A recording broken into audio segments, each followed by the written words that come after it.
Salut et bienvenue sur Anacaland pour la critique du nouveau chef-d'œuvre de DreamWorks. Une critique sans spoiler, pas d'inquiétude. J'ai même revu la bande-annonce avant cette vidéo pour être sûr de ne pas faire de boulettes. Mais comme au final elle raconte déjà presque tout le film, ça devrait aller.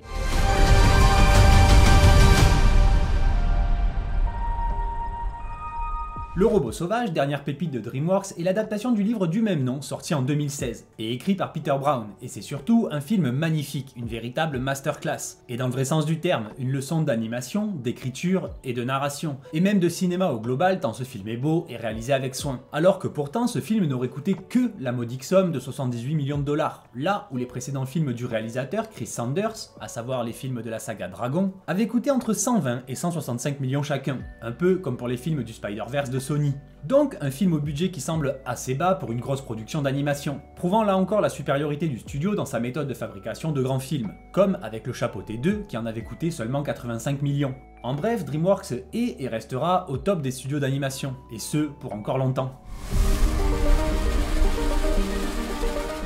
Mais évidemment, ce n'est pas que par sa technique que ce film se démarque. Son histoire tirée du livre du même nom est magnifique, avec énormément de profondeur et divers niveaux de lecture.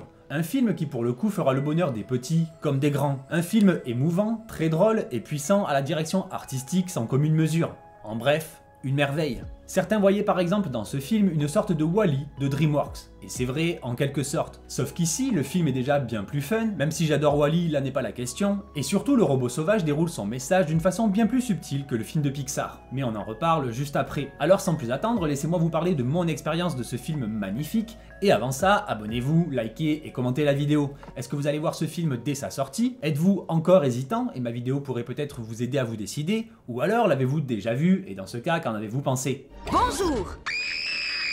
Le robot sauvage nous raconte donc l'histoire d'un robot d'assistance qui se retrouve échoué sur une île totalement sauvage peuplée uniquement d'animaux. Et c'est bien connu que les animaux n'ont pas besoin d'assistance pour vivre tranquille dans la nature. Mais Rose, le robot, a vraiment besoin d'une mission pour exister. Elle ne peut pas aller contre sa programmation. Et malgré le rejet qu'elle inspire et la crainte des animaux sauvages envers elle, un malencontreux accident va lui donner une raison d'être et une mission à accomplir. Sauver et aider un jeune oison, un bébé oie, à survivre, grandir et devenir la meilleure version de lui-même.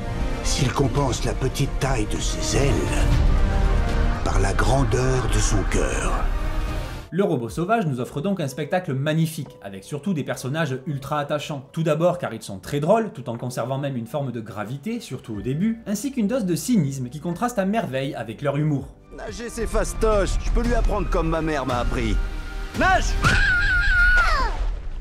Une dimension émotionnelle dans ce film qui est sublimée et même rendue possible simplement par une animation de qualité entre réalisme et anthropomorphisme qui nous embarque dans son univers. Une histoire qui nous parle aussi d'amour, de famille, celle que l'on choisit au-dessus de celle du sang, de dépassement de soi, de tolérance et même de protection de l'environnement. Mais pourtant ce n'est pas du tout un film moralisateur comme on peut en avoir souvent. Tous ces thèmes sont distillés sans excès tout au long du film, souvent au travers de quelques petits dialogues, qu'ils soient à se plier de rire ou qu'ils rendent vos yeux humides, et même souvent par une simple image, un élément du décor ou un détail du genre. Par exemple, on découvre l'état du monde dans ce film par des décors simples mais pourtant magnifiques, sans pour autant faire la morale sur le réchauffement climatique ou la montée des eaux. C'est là, on le capte ou pas, et c'est tout. Et rien qu'en cela, ça fait déjà plaisir. De plus en plus ces dernières années, c'était difficile de pas sortir d'une séance de ciné sans avoir l'impression qu'on nous a appris la leçon du jour sur la nouvelle vision du monde dans les médias. Mais là non, certes il y a un sous-texte, et pas qu'un peu, mais ça reste cohérent avec l'histoire et ça ne sent jamais le forcing. Par exemple, je parlais plutôt de Wall-E, mais justement ce qu'on pourrait peut-être reprocher au chef-d'œuvre de Pixar, mis à part son rythme, c'est justement les messages qui sont délivrés à coups de tractopelle. La pollution, c'est pas bien, mais la nature si. Et surtout, si vous bougez pas vos grosses fesses, vous allez finir comme eux. Et certes, c'est un message totalement valide et cohérent avec l'époque de la sortie du film en plus, mais ça n'en restait pas moins très enfantin et évident. Alors que le robot sauvage, je trouve, n'en fait pas des caisses. On va pas insister ni s'attarder sur une morale pour être sûr que tous les spectateurs sont matrixés. Et même à l'inverse, certains messages bien pensants de notre époque sont étonnamment absents. Je pense notamment à la question du bien-être animal. Et évidemment que c'est un sujet ultra important, c'est pas moi qui vous dirai le contraire, sauf que c'est un sujet bien plus vaste qu'on peut le croire, et c'est pas le sujet de la vidéo. Et là on parle d'animaux sauvages, donc la chaîne alimentaire par exemple s'applique, et on nous la montre totalement, notamment dans la première moitié du film. On est dans le réel et pas dans un monde de bisounours édulcoré pour construire un public déconstruit. Ici, les carnivores mangent les herbivores et le petit ne survit pas face au gros, sans parler de la sélection naturelle avec le faible qui ne doit ou ne peut pas survivre. Bien sûr que c'est normal, c'est comme ça que ça se passe en vrai, et c'est même au centre de cette histoire avec le petit oison, mais du coup, pas de censure dans le robot sauvage. La nature est montrée crûment, réellement, bref, le cycle de la vie. Avez-vous besoin d'assistance ? Mais le plus drôle à ce niveau, c'est qu'ensuite, quand tout le monde est devenu copain, la question se pose de « Et maintenant, qu'est-ce qu'ils vont manger? Les carnivores vont-ils se remettre à manger leurs nouveaux amis ou vont-ils finir vegan ?» Ok, heureusement, les poissons font pas partie de la bande, donc c'est déjà ça. Mais tout de même. En ça, on arrive malheureusement à la limite de l'intention du film. Ils ont voulu montrer le réel, et c'est vraiment génial, sauf qu'après, il faut quand même faire un film pour les enfants, et les plus grands enfants. Donc, ok, en cherchant bien, on a trouvé un défaut à ce film parfait. Et donc un film brillant, tout d'abord techniquement, avec notamment une direction artistique de dingue. Ce rendu et ces textures style peinture ont par exemple été la première chose qui m'a donné envie de voir ce film. Et la bande-annonce, bien qu'elle en montre beaucoup, ne gâche heureusement pas toutes les merveilles de cette épopée. Les paysages naturels sont somptueux et surtout crédibles. Par exemple, dès le début, le film commence sur une sorte de plage, aux formations rocheuses géométriques très étranges. Mais ça existe. Cet été, pour la petite anecdote, alors que j'étais en Irlande, je suis allé sur une plage presque identique à l'histoire passionnante, Giant's Causeway, et j'ai donc naturellement cru que le film se déroulait là-bas. Mais très vite, on se rend compte entre la faune et la fleur de l'île, et même son climat, qu'on est plutôt au nord de l'Amérique. Car évidemment, un film DreamWorks en Europe, ça serait peut-être trop demandé. Mais donc, on se retrouve dans les magnifiques paysages du Canada, genre Vancouver ou dans le coin, et du coup, c'est tous ces petits détails géographiques qui rendent le film ultra crédible. De plus, les chara-design des animaux sont très beaux aussi, et même absolument tous différents. Les nombreux opossums ou les multiples bébés lynx trop mignons ont tous un petit quelque chose d'unique. Ce ne sont pas des skins qui ont été dupliqués bêtement, mais il y a un vrai travail de personnalisation et de caractérisation pour chacun des animaux. Et même les figurants. Alors qu'à l'inverse, les humains qui sont anecdotiques dans l'histoire, à se demander pourquoi ils sont dans la bande-annonce, ben eux, les humains sont beaucoup plus random et génériques que les animaux. Et en tant que passionné, ça fait toujours plaisir. Mais le must du must en termes de cohérence et de crédibilité, c'est un truc qui n'arrive jamais, ou quasiment jamais dans ce genre de film. Souvent, les animaux parlent et puis c'est tout. Le film fait appel à notre suspension d'incrédulité, c'est comme ça, les animaux parlent et puis voilà, presque TG, c'est magique. Mais dans ce film, et là encore c'est dans la bande-annonce donc je ne spoile rien, mais Rose, une fois sur l'île et alors que tous sont terrorisés par sa présence, et surtout qu'elle ne les comprend pas, elle va se poser dans un coin de l'île, en veille et étudier pendant des semaines ou peut-être même des mois ses nouveaux voisins et futurs clients potentiels, pour en apprendre leur langue. Analyse linguistique.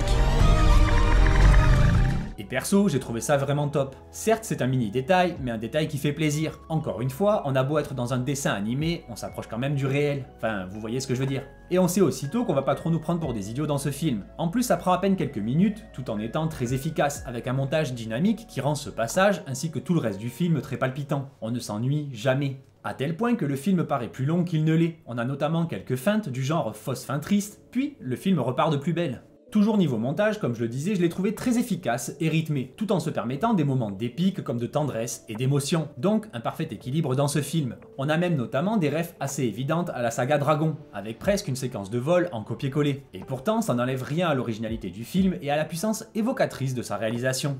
Enfin, pour conclure avec les aspects techniques, car au final le film est tellement parfait qu'il n'y a pas grand chose à dire, la musique de ce film était aussi de très bonne facture. J'ai justement, là aussi, ressenti un petit peu l'influence de la saga Dragon, tout en conservant une patte unique, évidemment, pour le robot sauvage. J'ai même cru avant le générique de fin que comme pour une partie de l'équipe, le compositeur était aussi celui de Dragon. Mais apparemment, non. Peut-être que c'était un stagiaire à l'époque et qu'il s'était inspiré de la patte de son ancien boss, mais dans tous les cas, voilà, c'était top. Un film soigné et qui sent la passion dans tous les aspects de sa réalisation. Et ça fait tellement du bien quand ça arrive. Car soyons honnêtes, même si on essaye d'être bon spectateur, il y a trop souvent des détails bâclés dans trop de films ces dernières années, que ce soit en animation ou pas d'ailleurs. Et là, clairement, c'était un véritable régal, le robot sauvage. En conclusion, je dirais donc que Le Robot Sauvage est assurément un des plus beaux films d'animation jamais vus. Il se hissera assurément sur le podium avec par exemple les films du Spider-Verse et Le Chapeauté 2, promettant donc un avenir plein de succès pour DreamWorks. Sa technique est impeccable, pas une fois j'ai tiqué sur un plan pas ouf ou quoi, même les CGI sont superbement utilisés, sa musique est cool, et son histoire, je me répète, mais elle était magique. Donc un film amusant, captivant et même épique que je ne peux que vous conseiller. Il sort ce mercredi et il est même dispo en avant-première au moment où sort cette vidéo, donc foncez, amenez les enfants et même papy et mamie, vous passerez un super moment, en famille.